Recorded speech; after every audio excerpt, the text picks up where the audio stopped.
Speaking of fun stories, are you ready for this? I am ready for this. All right. So this not this upcoming weekend, but in 2 weeks, June 11th, 2022 in Richmond, Kentucky, we will have the return of Bluegrass Beard-On. It'll be at the the Bluegrass Barrel House in Barrel Richmond. House. The Barrel House. So tonight we have Chris Big Squid Burgess. He is from Lancaster, Kentucky, and he is going to tell us all about what Beard and Loathing have been up to and all about what is going to be at the Beard On, not the Beard Off. What's going on, Chris Burgess? What's up, guys? Hi. Speaking of Dimebag, look at that. What? Yeah. I mean, it was meant to be. There he is. Wow. And that's the thing is usually before we interview people live on the show, we get together with them for like about 20 minutes and do like a little pre-interview. So we kind of get them up to speed. And I wasn't here, so I didn't get to see that when they were talking earlier. So now that just makes it even more connected. Oh, wow, this is great. You nailed it, dude. Like everything you said, Dimebag, huge influence. Vinny, Dimebag, I mean, just Pantera in general. Growing up, high school years, that's where it's at. Yeah. You talked about 2004 when Dime was killed. I was a junior in high school. I was in art class when I found out. And I was supposed to be at that show because it was in Columbus. I was going to say Cleveland or Columbus, Ohio. And my ride dipped out, so I didn't get to go. Wow. Because I wouldn't have been able to process that. No, dude, I can't even imagine the people like that were at that show. Like, I don't know. People are idiots. Oh, yeah. It'd have been nuts. But, yeah, luckily I jumped on just in enough time to see you got to visit the brothers' graves. And, one day I'll make my way down there. But for now, I got him right there. Yeah. I'm a huge influence. So, that was a good story.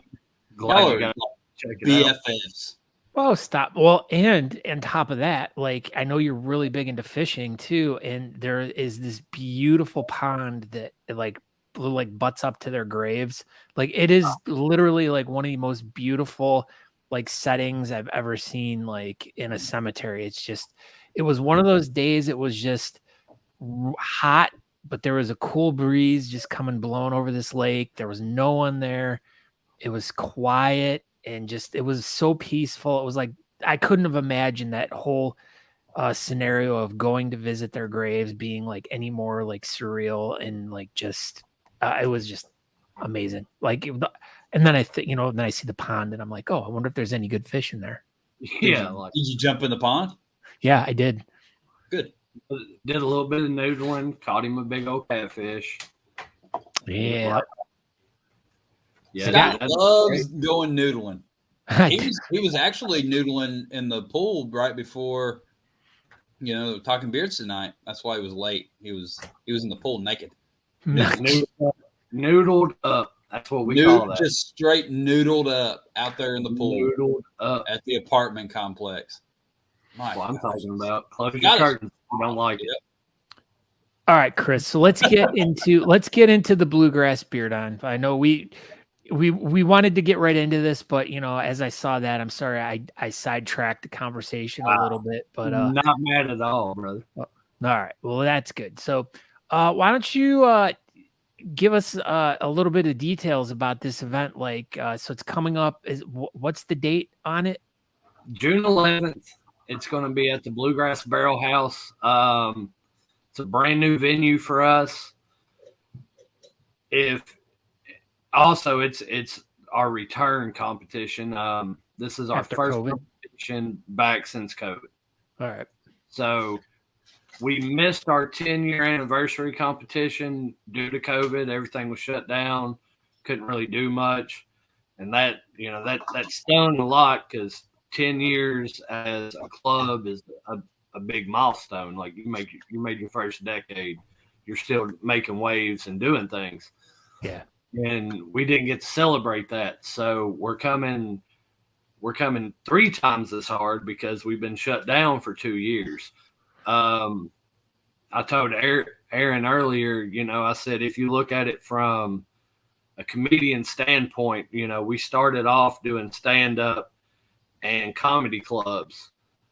And then we moved from the comedy club to the theaters as far as expanding our venue. We're really looking at Bluegrass Barrel House as this is our arena tour. This is Motley Crue and Skid Row, and we're just to the walls going out with it. So we're super excited.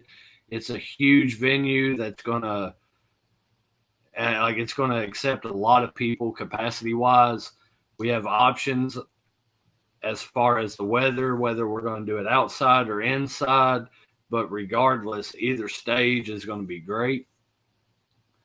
Vendors, sponsors, I mean, just everybody's going to have somewhere to be and still be right in the middle of the entire thing. So would you rather the event be inside or outside? From your opinion, what do you think is like the better stage and venue? Oh, outdoors is going to be epic. As long as you can deal with Kentucky heat, but that outdoor venue and just the patio that sits above it and everything like that, that outdoor venue is going to be huge if we're able to utilize it. Nice. And so, sorry, when you were talking about this is going to be the first year at the Bluegrass Barrel House, and as you were explaining, you were progressively getting larger and larger. Is that the reason why you decided to have it at this place, or where you had it before because of COVID, that place was shut down and you had to find a new venue, or was it just a general progression that this was the next venue you were going to be having it at? I feel like it's a general progression. Our previous venue, and this hasn't been released yet, so it'll be a Talking Beards exclusive. Breaking news. Our previous venue was spectacular, but we felt like we needed to grow beyond it. So we told them we're looking for something bigger. We need to accommodate more people.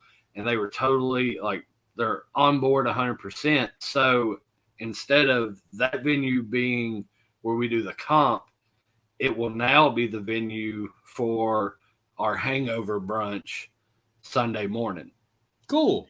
Well, so you're still getting to involve them. So is this the venue that you're talking about for the hangover brunch? Is this your first venue that y'all had, or was this the one that the larger second venue?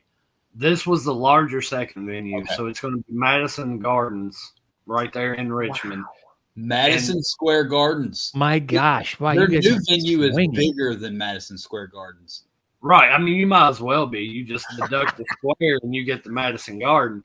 That's but right. They already do an awesome brunch. Like they do a Bloody Mary bar. It's going to be a great venue for a brunch. And it'll also allow them, because the one thing we felt like we were kind of stepping on their toes as far as their everyday visitors. That makes sense, because we were taken away from their tables for, people right. just sitting there. And then that whole back room was all like raffles and stuff. So nothing but raffles. So, we wanted to find somewhere where we could accommodate the crowd and our needs. Cool. And we really feel like we've nailed it with Bluegrass Barrel House. They're super excited to have us. They booked 2 live bands for after the competition. 2 live crew is playing? Wow. 2 live crew at Madison Square Garden in Richmond. Good time. But yeah, they got 2 live bands. I think they're going to have 2 different food trucks. So one's going to do like a 3-hour sit, and another one's going to show up and do the rest of the evening. So you got multiple foods. Like, the more I talk to them and the more we're sitting here planning this out, like, the more excited I get. We've been on the sidelines for 2 years, and this is the return.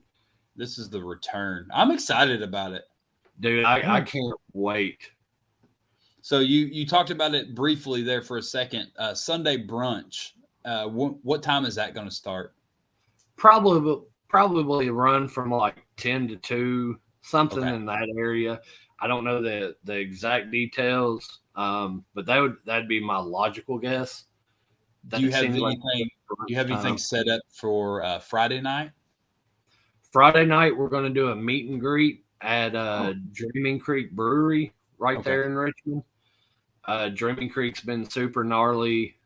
We did our meet and greet 2 years ago there, or 2, 3. It's hard to keep track, man. These years are flying by now. Now you're an old man. Shoot. I'm waiting for that salt and pepper Scott's Sakura beard. Like, I just want the pure white. I get the pure white, I'm going full Santa Claus. Just let you all know. Like, that'll be my plan later on in life too. I'm just gonna have a big white beard and Santa Claus. All you need to do is start your own beard talk show on the internet, and it'll make your beard turn white much faster. That's what mine's doing. Look at that.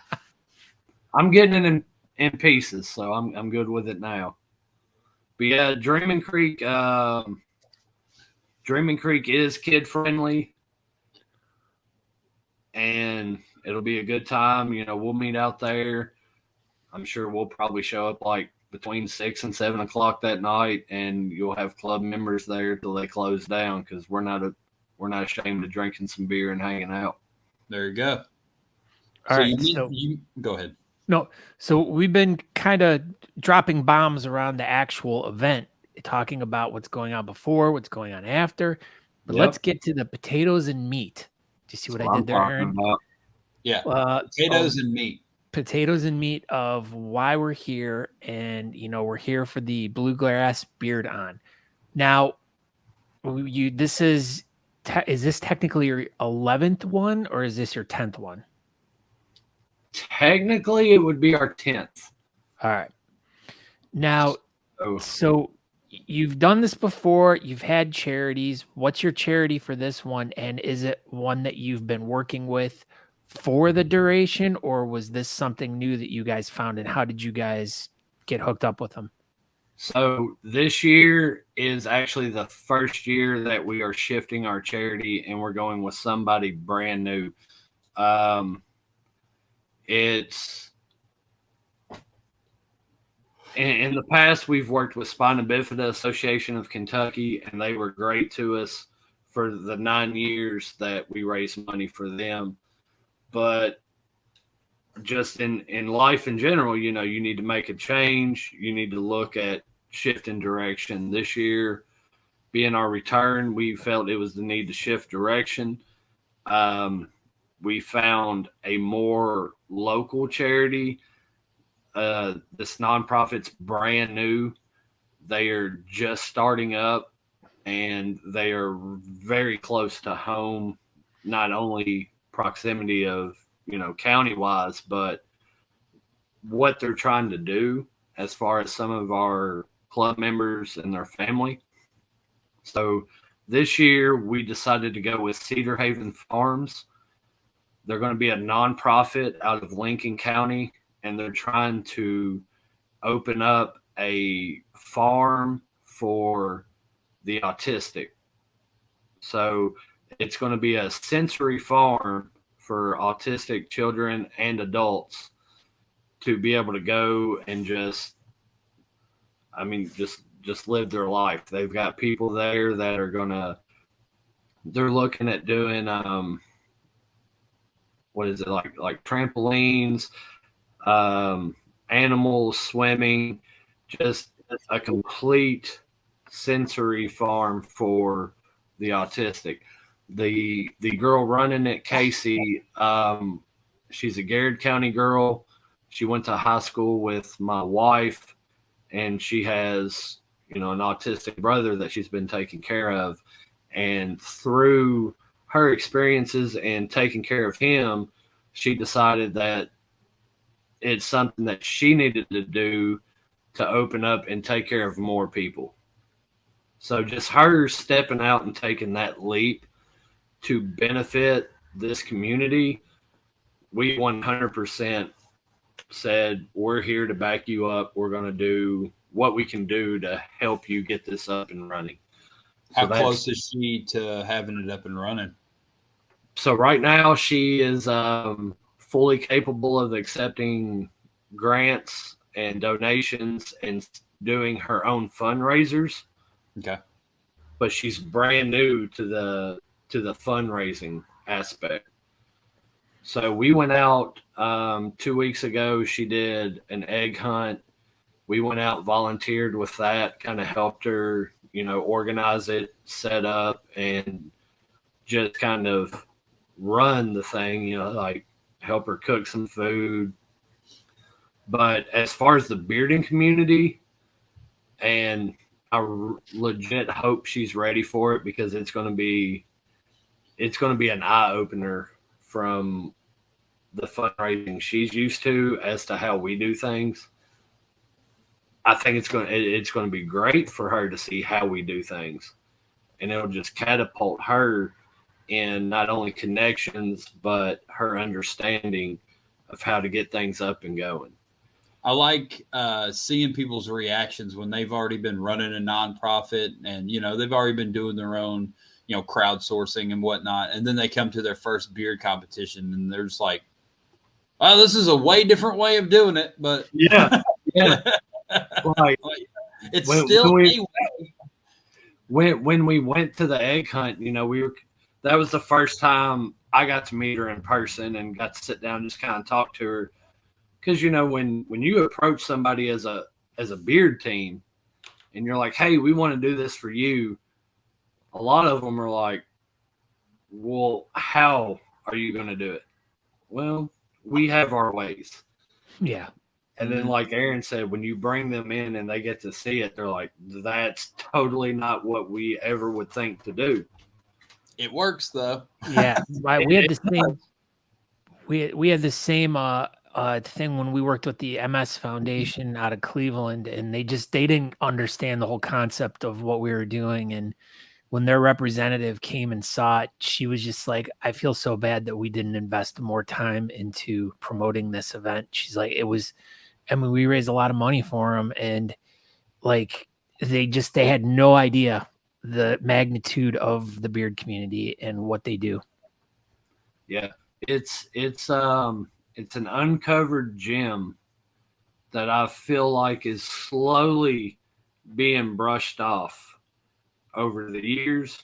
But as it is, more and more people are like, wow, really? Like you achieved that? How? Well, I just went and asked them. There you go. The worst thing they can tell me is no. Okay, I'll move on to the next place, and I'm going to ask them. It works, man. I mean, you just ask people, tell them what your cause is, let them know why you're passionate about it and how passionate you are about it, and you just put yourself out there. And at the end of the day, the worst they could tell you is no. Okay, fine. I'll hit bricks. I'll go next door and ask them. And if they tell me yes and I get a donation, I may walk past your window waving it at you as I go to my but there's no shame in asking, and asking alone can grant you so much.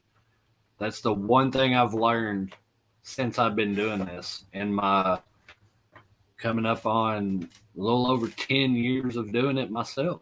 Mm-hmm. You said you started in 2012, right? Yep. 2012 was my first competition in Lexington.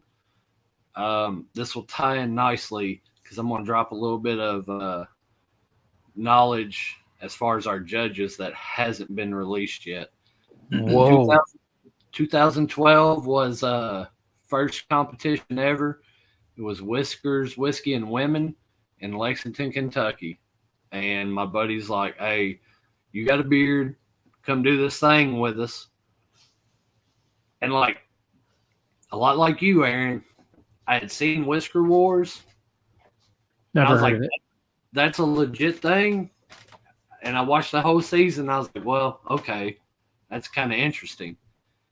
And then my buddy Brad Schultz from the club, he messaged me and he's like, "Hey, we're doing this thing in Lexington. You should come out. You got a good beard." It's like, what's my beard have anything to do with going out in Lexington? He's like, well, it's a competition, so come out here and hang out, drink shots. I was like, oh, well, if we're drinking shots, I'll come out. Yeah, there you go. You got sold. Yeah, so I come out. There was a marching band. There was burlesque shows. I was like, what is this? And he goes, just get up on stage when they call your number. So, you know, like I took my wife and she dipped 5 minutes in. She's like, I'm out. Yeah. She's like, I don't know what's going on, but you have a good time and I'll come pick you up if I need to. So met Beard and Loathing there. They told me about their next meeting, showed up, and 2013 got voted in as a full member. 2014 became an officer. And we just been doing the thing ever since. So, judge-wise. Yeah, let's get back into the judges. So, how many judges do you have at your show? We're going to have 4 total. Okay. We've announced the very first judge via Facebook on the event page. So, obviously, you need to follow that. If you're not following it and you're just watching this, you're going to get all 4 judges right up in Look at that right now. Are you saying this is kind of like some more breaking news tonight? This is Talking Beards exclusive news. Look at this. This is Talking Beards exclusive. Breaking news. Exclusively breaking news. Oh my gosh. We need to make a new thing. Exclusive scoop tonight from Beard and Loathing. Let's go. All right. So first judge, she's already been announced. If you're in the bearded community, you know her, you know her husband, you know they love ice cream. Our very first judge comes from Cincinnati. She represents the Cincinnati Beard Barons, and she is the illustrious Miss Sandy Jones. Nice. Has she judged before? She has. Okay.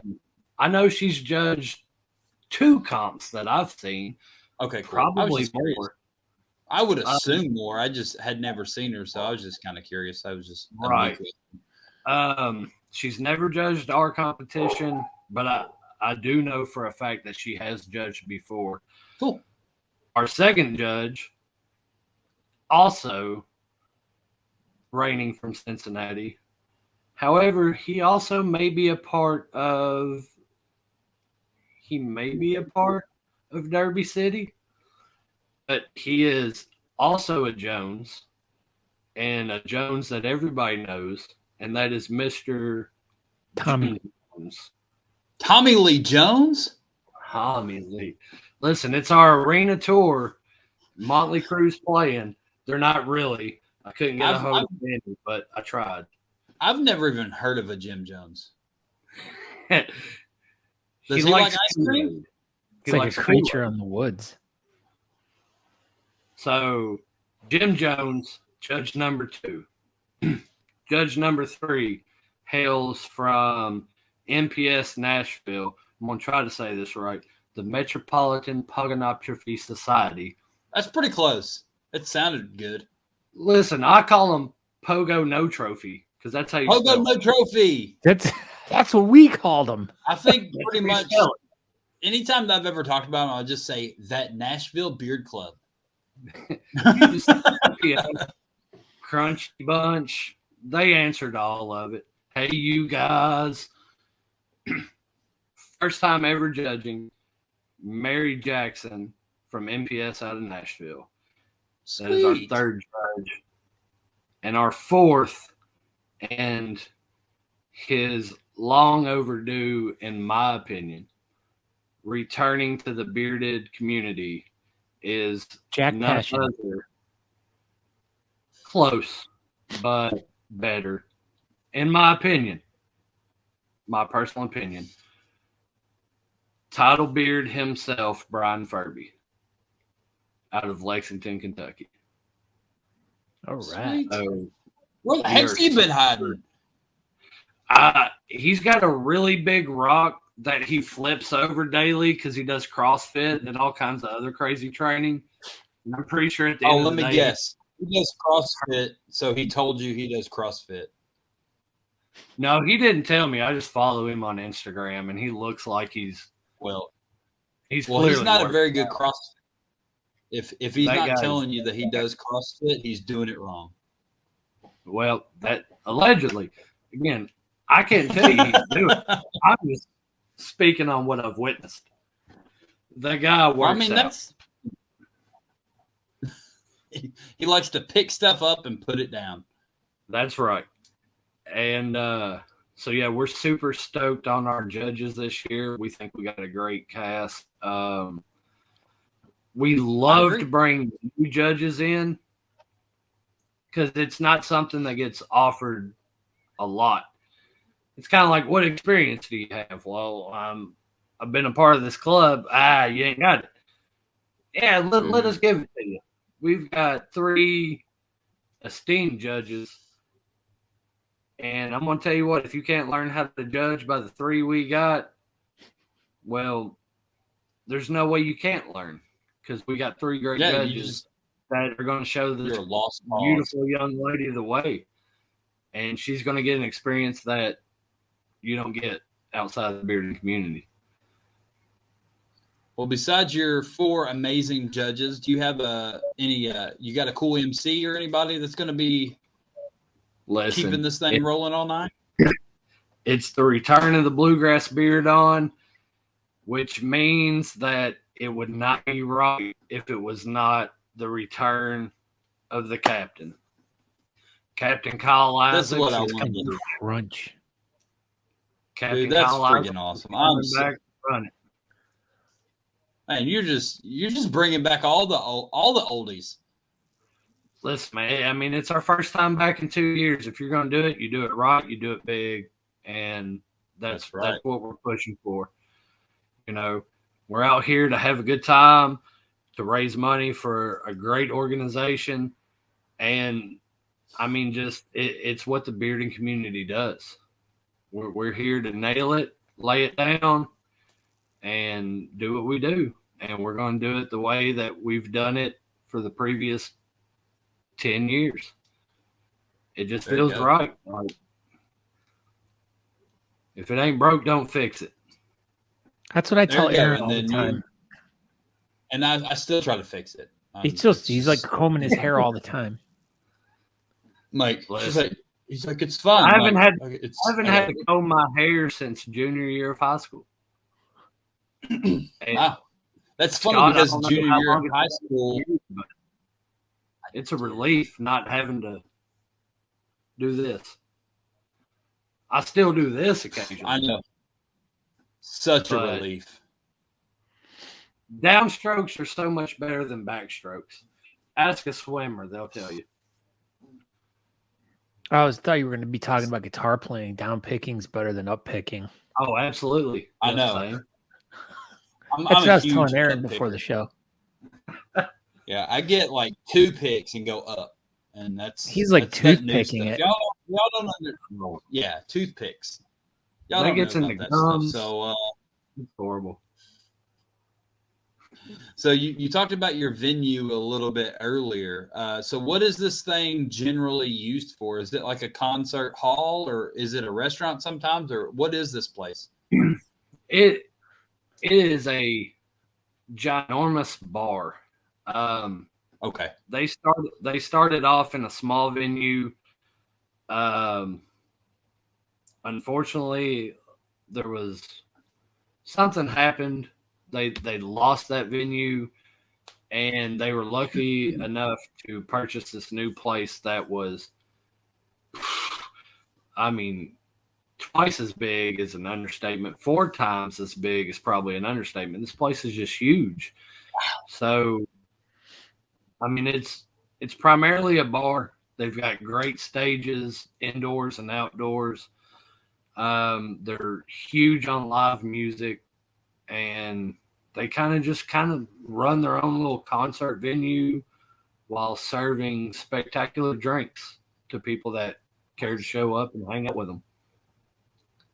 So you're saying this is a bar, so this is definitely going to be an over 21 establishment for anybody that's coming to kids this event. are right. This for sure will be a 21 and older environment. Okay. As much as we would like to, we would love to include a kid category. It's just tough finding that type of venue in Richmond that allows us to have the space we need, as well as that. I mean, we've talked about creating our own venue, and if we find the space, it's not out of the realm of possibility. Dude, that'd be freaking wild. Wouldn't it? Just you're at Beard and Loathing's house. That's what we'd have to call it. The B&L house. And that's where we would do it at. I love it. Maybe in the long run, I mean, you got to have goals when you're in this community. Try to build. You got to have goals no matter what. Yeah. No matter what. I mean, that's a cool thing. I mean, you got to have goals when you're playing soccer or hockey. Are either of you hockey fans? Don't get me going on hockey. You're a Bruins fan. I am a Bruin fan. That's true. I'm either going to be Predators, baby. Oh, I was going to say I'm either about to be heartbroken or very pleased. That's what I'm talking about, son. I hate the fact that we're watching from home. We have a lot more in common. And we've never met. How? Do I have to come to Texas? I don't know. I got to come to Kentucky. I drive through Kentucky every time I go home. So, well, you hit me up on Instagram next time you make a drive, and we will meet up, sir. No, I definitely want to. But Chris, we really appreciate having you on. Is there anything you wanted to wrap up this with, and anything that you hadn't talked about yet that you want people to know about? No, we covered all bases. We're like I said, we're 2 weeks away. It's right in our back pocket, and it's getting ready to happen. So if you're out there and you're listening, and you feel that the cause that we're trying to raise money for is a cause you're passionate about, and you want to donate to our cause, beardandloathing.com. Scroll down to the bottom of the page. There's a donate button right there. It takes you straight to our PayPal. Any donations, it doesn't even matter. You can donate $5. We appreciate you. That's where you'd go to make your donation. And we're looking forward to seeing y'all in 2 weeks. We're going to do it, and it's going to be big. So check it out. Coming up, like I said, June 11th in Richmond, Kentucky. It will be at the Bluegrass Barrel House. It'll be the return of the Bluegrass Beard-On. Thank you, Chris. You have a great evening, sir. Hey, you all be good, and we'll see you soon. Thanks, boys. See you, bud. See you later, bud. That was so good. Y'all are basically the same person. Here we go. So here's Beard and Loathing. It's actually beardandloathing.org. Because they're an organization like the Death Star. They are. So here's the website. He said go to.